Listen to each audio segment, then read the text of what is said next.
Welcome. So this is our part 2 of equilibrium. In previous videos, we introduced our two equilibrium constants, the reaction quotient Q and the equilibrium constant K.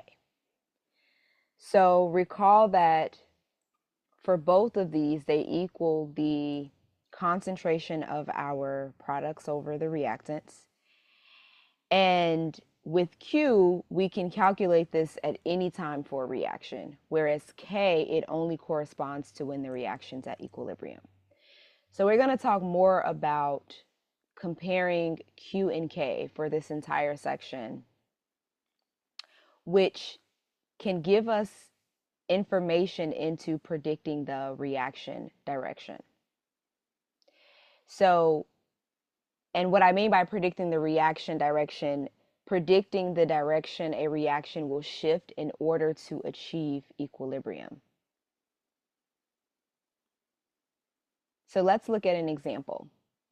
Here's an experiment, or they actually did 3 experiments for this reaction.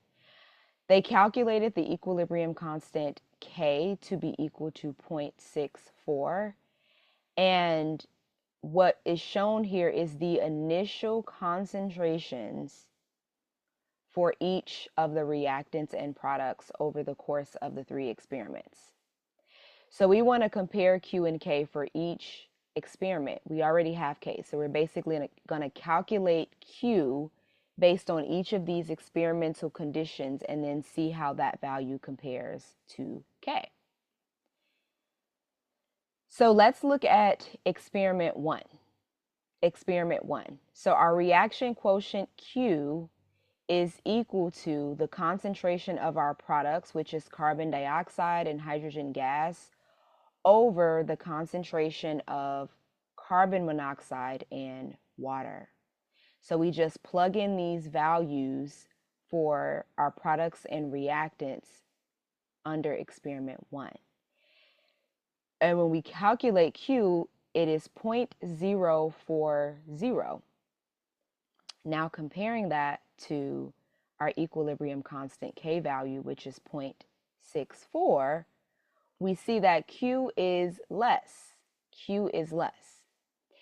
So there also, if we just look here at these two values here, right, the numerator and the denominator, we see that the value of our denominator is larger than that of our numerator, which means there's more reactants, right? So under the experiment 1 conditions, our concentration of our reactants were higher than our products. So there's more reactants.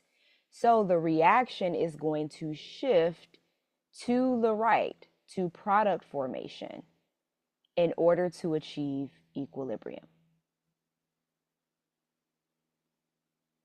Let's look at experiment 2. We're going to do the same thing. Plug in the initial concentrations for our reactants and products, and calculate Q. So in this case, our Q value is really large. It's 140. It's 140. And we see the opposite, where our numerator is larger than our denominator. So we have more products than reactants.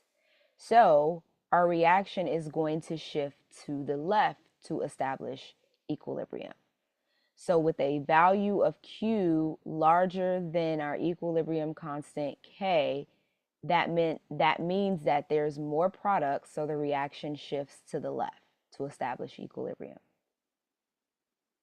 Now I want you to pause this video and practice doing the same thing that we just did for experiments 1 and 2 with experiment 3. And you're going to calculate Q, compare it to K, and predict which direction the reaction will shift.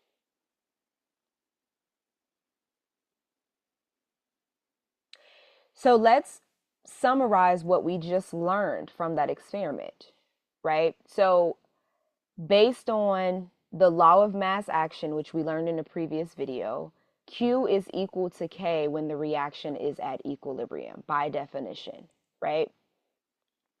When Q is less than K, This means that we have more reactants than products, so the reaction shifts to the right.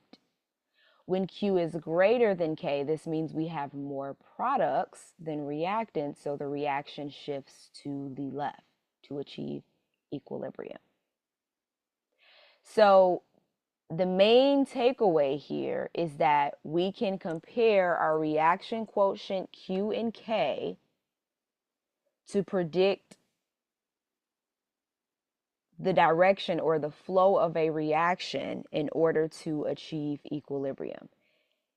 And this is what we've learned. This is the summary of, as we compare Q and K,